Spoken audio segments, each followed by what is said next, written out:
ভালোবাসায় সিক্ত বেগম জিয়া লন্ডন থেকে দেশে ফিরলেন দুই পুত্রবধূকে নিয়ে। ১৭ বছর পর মাতৃভূমে ডাক্তার জুবাইদা। অল্প সময় তারেক রহমানেরও ফেরার আশা। বান্দরবানের থানচিতে জুমের কাজ করতে গিয়ে নিখোঁজ পাহাড়ি নারী। ঝিরির পাশে মিলল মরদেহ। পরিকল্পিতভাবে হত্যা, অভিযোগ স্বজনদের। জড়িতদের গ্রেফতার দাবিতে মানববন্ধন। দিন ধার্য থাকলেও আসেননি সাক্ষী। পেছালো শিশু আসিয়া ধর্ষণ ও হত্যা মামলার শুনানি। দুই চিকিৎসকের বিরুদ্ধে অজামিনযোগ্য গ্রেফতারি পরোয়ানা জারি। এবং মশার উপদ্রবে অতিষ্ঠ রংপুর নগরীর বাসিন্দারা। নোংরা খাল ড্রেনে বাড়ছে প্রজনন, ছড়িয়ে পড়ছে ডেঙ্গু ম্যালেরিয়া। কোটি কোটি টাকা খরচ করেও মিলছে না সুফল।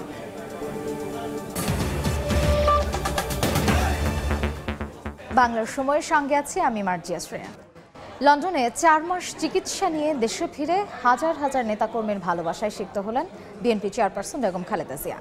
দলীয় প্রধানের প্রত্যাবর্তন ঘিরে বিমানবন্দর থেকে ফিরোজার পথে পথে ঢল নামে মানুষের। স্লোগানে স্লোগানে অভ্যর্থনা জানান তারা। বেগম জিয়ার সঙ্গে এসেছেন দুই পুত্রবধূ। এর মধ্যে 17 বছর পর দেশে ফিরলেন ডাক্তার জুবাইদা রহমান। তারেক রহমানও অল্প সময়ের মধ্যে দেশে ফিরবেন বলে জানান ডাক্তার AZM জাহিদ হোসেন। মিজানুর রহমানের ক্যামেরায় আহমেদ সালেহিনের রিপোর্ট।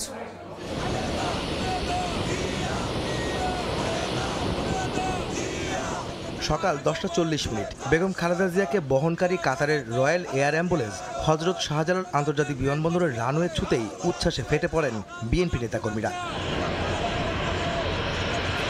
দুই পুত্রবধূকে নিয়ে বিমানবন্দর থেকে বের হওয়ার সময় তৈরি হয় আবেগঘন পরিবেশ। যুক্তরাজ্যে 4 মাস চিকিৎসা শেষে ঢাকায় ফেরেন বিএনপি চেয়ারপারসন। বিমানবন্দরে তাকে স্বাগত জানান দলের মহাসচিব মির্জা ফখরুল সহ জ্যেষ্ঠ নেতারা। বেগম জিয়ার সঙ্গে দেশের মাটিতে 17 বছর পর পা রাখেন তার পুত্রবধূ তারেক রহমানের সহধর্মিণী ডাক্তার জুবাইদা রহমান। সঙ্গে ছিলেন ছোট ছেলে প্রয়াত আরাফাত রহমান কোকর স্ত্রী সৈয়দা শামিলা রহমান সিথি। বাসার উদ্দেশ্যে রওনা দেওয়ার সময় বিমানবন্দরের 8 নম্বর গেটে উপস্থিত গণমাধ্যম কর্মীদের দিকে হাত নেড়ে শুভেচ্ছা জানান সাবেক প্রধানমন্ত্রী। এদিকে দলীয় নেত্রীকে অভ্যর্থনা জানাতে পথে পথে তখন জনস্রোত। নেতাকর্মীর ঢল পেরিয়ে গুলশানে বাসা ফিরোজা অভিমুখে ছুটতে থাকে বেগম জিয়ার গাড়িবহর। ভিড় সামলাতে নিরাপত্তায় নিয়োজিত সেনা ও বিমান বাহিনী সহ আইন শৃঙ্খলা রক্ষা বাহিনীর সদস্যদের বেশ বেগ পেতে হয়। বিমানবন্দর সড়কে ওঠার পর নিয়ন্ত্রণহীন হয়ে পড়ে পরিস্থিতি। ফুটপাত থেকে কর্মীরা নেমে আসেন মূল সড়কে। দলের কর্মীদের আবেগ ও ভালোবাসার কাছে হার মানে সব নির্দেশনা। জাতীয় ও দলীয় পতাকা হাতে বেগম জিয়াকে অভ্যর্থনা জানান তারা। এ সময় অনেকটা স্থবির হয়ে পড়ে বিমানবন্দর থেকে গুলশান পর্যন্ত সড়ক। এর আগে বিএনপি মহাসচিব গণমাধ্যমে জানান, বেগম জিয়ার দেশে প্রত্যাবর্তনে গণতন্ত্র উত্তরণের পথ সহজ হবে। আমাদের জন্য, জাতির জন্য আজকে একটা আনন্দের দিন। তার দেশে ফিরে আসা এটা আমাদের গণতন্ত্রের উত্তরণের পথকে আরো সহজ করবে, দেশকে বৈষম্যহীন একটা পরিস্থিতির দিকে নিয়ে যেতে সহযোগিতা করবে। 14 ঘন্টা সফর শেষে বিমানবন্দর থেকে গুলশানে বাসায় পৌঁছতে সময় লাগে প্রায় 2.5 ঘন্টা। তার বাসভবনের সামনেও তখন নেতাকর্মীদের উপচে পড়া ভিড়। একই গাড়িতে ছিলেন বিএনপি নেত্রী ও তার দুই পুত্রবধূ। বাসার ভেতরে অপেক্ষমান স্বজনরা স্বাগত জানান তাদের। 2020 সালের পর প্রথমবারের মতো গাড়ি থেকে নেমে হেঁটেই বাসায় প্রবেশ করেন বেগম খালেদা জিয়া। বিএনপি নেত্রীর ব্যক্তিগত চিকিৎসক AZM জাহিদ হোসেন জানান, দেশবাসীর দোয়ায় অনেকটা সুস্থ হয়ে দেশে ফিরেছেন বেগম জিয়া। ডাক্তার জুবাইদা রহমানের দেশে ফেরা রাজনীতিতে গুরুত্ব বহন করবে উল্লেখ করে তিনি জানান, বিএনপির ভারপ্রাপ্ত চেয়ারম্যান তারেক রহমানও দেশে ফিরবেন অল্প সময়ের মধ্যে। অনেকটা শারীরিক মানসিকভাবে সুস্থ হয়ে উনি ফিরত এসছেন। জুবাইদা রহমান আজকে এসছেন, সেই দিন বেশি দূরে নয় যেই দিন ভারপ্রাপ্ত চেয়ারম্যান জনাব তারেক রহমান দেশে প্রত্যাবর্তন করবে। বেগম জিয়ার আগমনে তার বাসার সামনেও নেতাকর্মীদের উপস্থিতিতে আনন্দঘন পরিবেশ তৈরি হয়। আহমেদ সালেহিন, সময় সংবাদ, ঢাকা। বান্দরবানের থানচিতে চিংমা খেয়াং নামে এক নারীর মরদেহ উদ্ধার করা হয়েছে। সোমবার বিকেলে জুম ক্ষেতের পাশ থেকে পুলিশ তার মরদেহ উদ্ধার করে। তার মাথায় আঘাতের চিহ্ন ছিল বলে জানায় পুলিশ। এ ঘটনায় নিহতের স্বামী বাদী হয়ে থানচি থানায় মামলা দায়ের করেছেন। বান্দরবান থেকে সোহেল কান্তি নাথের ক্যামেরায় বিস্তারিত জানাচ্ছেন এনে জাকির। প্রতিদিনের মতো নিজের বাগানে জমির কাজ করতে যান মংখয় পাড়ার বাসিন্দা চিংমা খিয়াং, কিন্তু সোমবার ভোরে জমির কাজ করতে গিয়ে বাড়ি ফিরে না আসায় স্বজন ও স্থানীয়রা তাকে খুঁজতে বের হন। এক পর্যায়ে জুম ক্ষেতের 40 গজ দূরে একটি ছিঁড়িতে তার লাশ দেখতে পান তারা। পরে এ নিয়ে মঙ্গলবার সকালে সংবাদ সম্মেলন করে জেলা প্রশাসন। এ সময় তার মাথায় আঘাতের চিহ্ন ছিল বলে জানায় পুলিশ। সকালে তার শরীরে মুখমণ্ডল এবং মাথায় আঘাতের চিহ্ন পাওয়া গেছে। এই মামলাটা একটা হত্যাজনিত মামলা হিসেবে তারা যেভাবে এফআইআর দিয়েছে আমরা সেটা গুরুত্ব সহকারে দেখা হচ্ছে। এই ঘটনায় নিহতর স্বামী সুমন খ্যাং বাদী হয়ে থানচি থানায় একটি ধর্ষণ ও হত্যা মামলা দায়ের করেছেন। দ্রুত তদন্ত করে হত্যাকাণ্ডের রহস্য উদ্ঘাটনে সর্বোচ্চ গুরুত্ব দেওয়া হচ্ছে বলে জানিয়েছেন জেলা প্রশাসক। প্রশাসন ও আইন শৃঙ্খলা রক্ষাকারী বাহিনী সর্বোচ্চ গুরুত্ব ও সতর্কতার সাথে কাজ করে যাচ্ছে। সঠিক কারণ অনুসন্ধান করে প্রয়োজনীয় আইনানুগ ব্যবস্থা গ্রহণ করা হবে। এদিকে নিহত চিংমা খ্যাংকে ধর্ষণের পর হত্যা করা হয়েছে বলে অভিযোগ পাহাড়ি সংগঠনগুলোর। প্রতিবাদে প্রেস ক্লাবের সামনে বিক্ষোভ সমাবেশ করে তারা। এনএ জাকির, সময় সংবাদ, বান্তুরপান। ময়মনসিংহের ভালুকায় প্রতিবেশীর ছুরিকাঘাতে প্রাণ গেল দিনমজুরের। অভিযুক্ত চুন্নুকে গ্রেফতার করা হয়েছে। তার দাবি, স্ত্রীকে উত্ত্যক্তের কারণে এই হামলা। পুলিশ বলছে তদন্তে বেরিয়ে আসবে আসল রহস্য। চায়ের দোকানে বসেছিলেন দিনমজুর রফিকুল ইসলাম রতন। প্রতিবেশী ভাড়াটিয়ার ছুরিকাঘাতে প্রাণ গেল তার। রতনের আয়েই চলত 7 সদস্যের পরিবার। সন্তানদের পড়াশোনা ও সংসারের খরচে স্বামীকে সহায়তা করতে স্ত্রী রুমানাও সম্প্রতি কাজ শুরু করেন একটি পোশাক কারখানায়। এখন স্বামীকে হারিয়ে দিশেহারা তিনি। কাকি কইতাছে বেডি গো মরে গেছে তোমার বেডা গো। আব্বারে বলে চুরি মারছে, চুরি না বিলাপ মেরে উঠছি। একটাই দাবি, আমার ভাইয়ের হত্যার বিচার চাই। প্রত্যক্ষদর্শীরা জানান, সোমবার রাত 9:30টার দিকে ময়মনসিংহের ভালুকায় লবণ কোঠা গ্রামে তাইজুদ্দিনের চায়ের দোকানে বসেছিলেন রফিকুল ইসলাম রতন। এ সময় প্রতিবেশী ভাড়াটিয়া চুন্নু মিয়া তাকে ছুরিকাঘাত করে। গুরুতর অবস্থায় উদ্ধার করে স্থানীয় উপজেলা স্বাস্থ্য কমপ্লেক্সে নিলে তাকে মৃত ঘোষণা করেন চিকিৎসক। খালি একটা ফার্মাসি আরেকটা ফার্মাসি। সরকার যাতে এই পরিবারের পাশে দাঁড়ায়, আর আমরা এর কঠোর শাস্তি দাবি করছি। খবর পেয়ে অভিযান চালিয়ে অভিযুক্ত চুন্নু মিয়াকে গ্রেফতার করে পুলিশ ও সেনাবাহিনী। চুন্নুর দাবি, তার স্ত্রীকে উত্ত্যক্তের কারণে এই হামলা। পুলিশ বলছে তদন্তে বেরিয়ে আসবে আসল রহস্য। জিজ্ঞাসাবাদ করছি যে এই ঘটনা কি কারণে বা কেন কি জন্য সে ঘটিয়েছে, এটা আমাদের এখনো তদন্ত পর্যায়ে আছে। এই যে ভিকটিম, তার পরিবারের সাথে কথা বলে পরবর্তীতে আমরা আইনগত ব্যবস্থা নিব। নিহত রতনের পরিবারে মা, স্ত্রী এবং 3 ছেলে ও 1 মেয়ে রয়েছে। ওবায়দুল হক, সময় সংবাদ, ময়মনসিংহ। সাক্ষ্য দিতে না আসায় মাগুরায় শিশু আসিয়া ধর্ষণ ও হত্যা মামলার 7ম দিনের শুনানি হয়নি। 2 চিকিৎসকের বিরুদ্ধে অজামিনযোগ্য গ্রেফতারি পরোয়ানা জারি করেছেন আদালত। এর আগেও 2 দিন ওই 2 চিকিৎসক আদালতে হাজির হননি। সাক্ষী হাজির না হওয়ায় মাগুরার শিশু আসিয়া ধর্ষণ ও হত্যা মামলার 7ম দিনের শুনানি হয়নি। মঙ্গলবার সকালে সাক্ষ্য গ্রহণের দিন ধার্য থাকলেও ঢাকা মেডিকেলের 2 চিকিৎসক আদালতে হাজির না হওয়ায় সাক্ষ্য নেওয়া সম্ভব হয়নি। রাষ্ট্রপক্ষের আইনজীবী জানান, 7ম দিনের কার্যদিবসে ঢাকা মেডিকেলের ফরেনসিক বিভাগের 2 চিকিৎসককে সাক্ষ্য দিতে তলব করা হয়, কিন্তু তারা আদালতে না আসায় বুধবার আবারও দিন ধার্য করেন আদালত। এর আগে একবার সমন ও একবার গ্রেফতারি পরোয়ানা জারি করা হয় ওই চিকিৎসকদের বিরুদ্ধে, কিন্তু তারা আদালতে হাজির না হওয়ায় 2 চিকিৎসকের বিরুদ্ধে এবার অজামিনযোগ্য গ্রেফতারি পরোয়ানা জারি করেছেন আদালত। এর আগে সকালে ঝিনাইদহ জেলা কারাগার থেকে প্রধান অভিযুক্ত হিটু শেখ সহ সব আসামিদের আদালতে হাজির করা হয়। বিজ্ঞ আদালত আগামীকাল আবার সাক্ষীর জন্য দিন ধার্য করেছেন।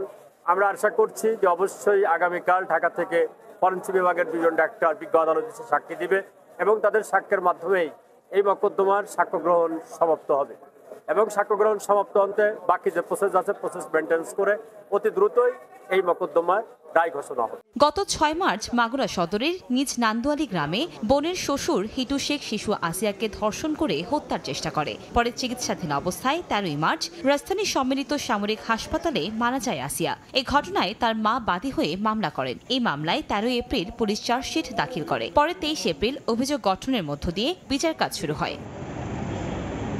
সময় সংবাদ, মাগুরা। মশক নিধনে রংপুর সিটি কর্পোরেশন কোটি কোটি টাকা খরচ করলেও সুফল পাননি নগরবাসী। মশারি, স্প্রে ও কয়েল জ্বালিয়েও নিয়ন্ত্রণ করা যাচ্ছে না পরিস্থিতি। বাসিন্দাদের অভিযোগ, দীর্ঘদিন ধরে নগরের খাল ও ড্রেন পরিষ্কার পরিচ্ছন্ন না করায় ময়লার ভাগাড়ে পরিণত হয়েছে, যে কারণে প্রজনন বাড়ছে মশা সহ বিভিন্ন ক্ষতিকারক কীটপতঙ্গের। এমনকি নগর ভবনের উদাসীনতায় সমস্যা আরও প্রকট আকার ধারণ করছে। চলতি অর্থবছরে মশক নিধনে ব্যয় ধরা হয়েছে 1,40,00,000। তারপরও মশার উপদ্রব বাড়তে থাকা নিয়ে গতানুগতিক বক্তব্য কর্তৃপক্ষের। হাসনাত আবদুল্লাহর উপর হামলার ঘটনায় হত্যাচেষ্টা মামলায় গাজীপুরের বিভিন্ন এলাকা থেকে নতুন করে আরও 43 জনকে গ্রেফতার করেছে গাজীপুর মেট্রোপলিটন পুলিশ। এ নিয়ে গ্রেফতারের সংখ্যা দাঁড়ালো 86 জনে। সোমবার হামলার ঘটনায় জড়িত সন্দেহে সাবেক মেয়র জাহাঙ্গীর আলম, সাবেক মন্ত্রী মোজাম্মেল হক, জেলা ছাত্রলীগের সভাপতি সুলতান সিরাজ সহ 100 জনের নামে মামলা দায়ের করেন এনসিপি নেতা খন্দকার আল আমিন। মামলার পর রাতভর অভিযান চালানো হয়। নতুন করে আরও 43 জনকে গ্রেফতার করা হয়। বিকেলে তাদের জেলা আদালতে তোলা হয়। এর আগে সোমবার 54 জনের মধ্যে তদন্ত ও যাচাই বাছাই শেষে 45 জনকে গ্রেফতার দেখিয়ে আদালতে হাজির করা হলে বিচারক তাদের কারাগারে পাঠানোর নির্দেশ দেন। সিলেটে প্রবীণ আইনজীবী শামসুল ইসলাম চৌধুরী হত্যা মামলায় তার ছেলেসহ 3 জনের মৃত্যুদণ্ড দিয়েছেন আদালত। সকালে বিভাগীয় বিশেষ জজ আদালতের বিচারক শাহাদাত হোসেন প্রামাণিক এ আদেশ দেন। মামলায় আরেকজনকে 3 বছরের সাজা দেওয়া হয়। মামলার বিবরণে জানা যায়, 2011 সালের 17 জুলাই শবে বরাত রাতে নামাজরত অবস্থায় প্রবীণ আইনজীবী শামসুল ইসলাম চৌধুরীকে তার ছেলে মাসুদ আহমদ চৌধুরী মুন্না পেছনে প্রথমে পাথর দিয়ে মাথায় আঘাত করে, পরে অচেতন অবস্থায় গাড়িতে তুলে সুনামগঞ্জের সুরমা নদীতে ফেলে দেয়। এই ঘটনায় মুন্নাকে সহযোগিতা করে গাড়ি চালক সহ 3 জন। দীর্ঘ বিচারিক প্রক্রিয়া শেষে ছেলে সহ 3 জনের মৃত্যুদণ্ডাদেশ দেন আদালত। বাংলার সময় আরও থাকছে।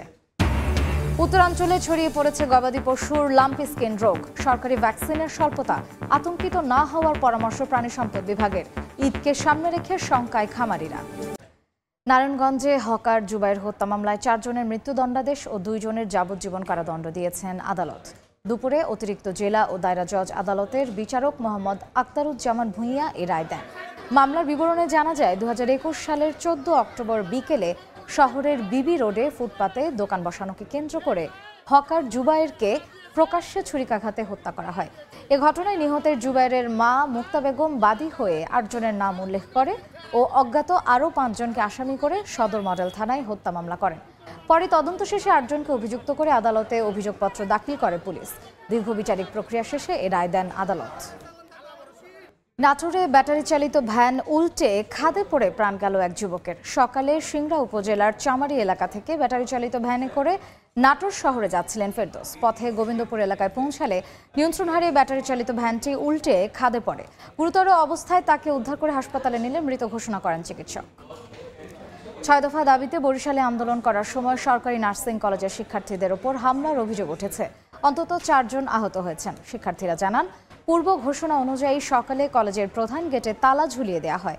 এ সময় কয়েকজন বহিরাগতদের সঙ্গে নিয়ে হামলা চালানো হয়। এ ঘটনায় তীব্র নিন্দা জানিয়ে দোষীদের বিচারের দাবি জানান তারা। খুলনায় সুন্দরবনের বনদস্যু করিম শরীফ বাহিনীর 2 সদস্য গ্রেফতার হয়েছে। আস্তানা থেকে বিপুল পরিমাণ আগ্নেয়াস্ত্র ও অস্ত্র তৈরির সরঞ্জাম উদ্ধার করা হয়।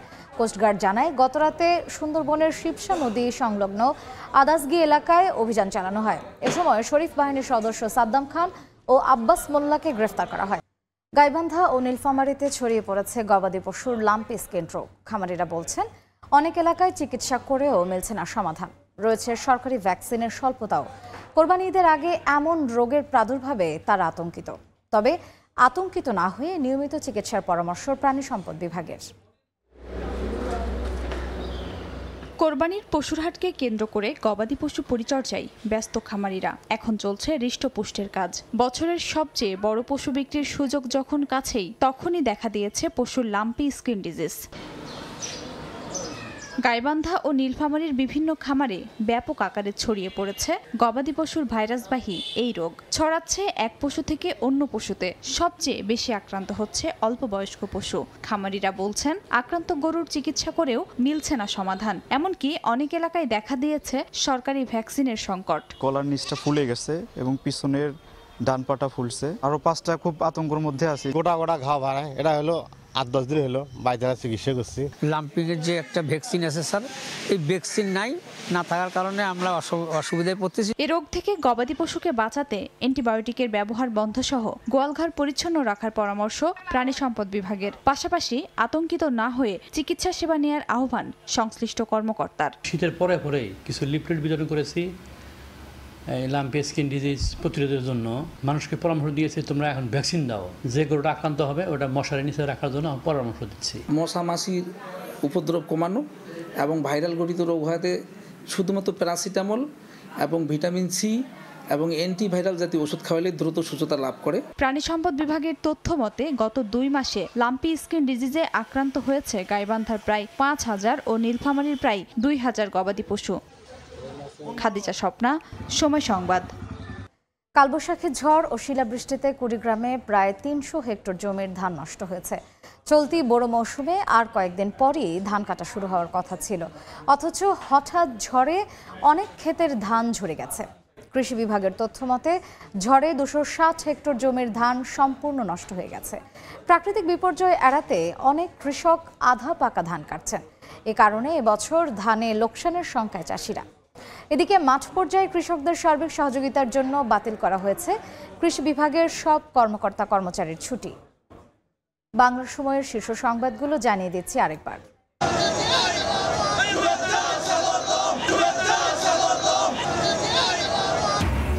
ভুলেল ভালোবাসায় সিক্ত বেগম জিয়া। লন্ডন থেকে দেশে ফিরলেন 2 পুত্রবধূকে নিয়ে। 17 বছর পর মাতৃভূমে ডাক্তার জুবাইদা। অল্প সময়ে তারেক রহমানেরও ফেরার আশা। বান্দরবানের দুর্গম থানচিতে জুমের কাজ করতে গিয়ে প্রাণ গেল পাহাড়ি নারীর। পরিকল্পিতভাবে হত্যা, অভিযোগ স্বজনদের। জড়িতদের গ্রেফতার দাবিতে মানববন্ধন।